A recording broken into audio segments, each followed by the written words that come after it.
Welcome to Beaded Doilies by Shell. In this video we are going to simply get our string to the other side of our piece so that we can begin our next row. So our string is coming out this sort of bottom left bead of our last circle, and what we're going to do is we're going to go through this center bead that's right next to it. We'll go straight through that center bead.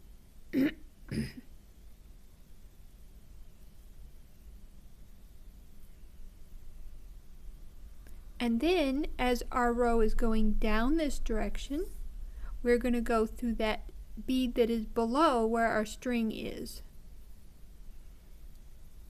So just go through that bead right there.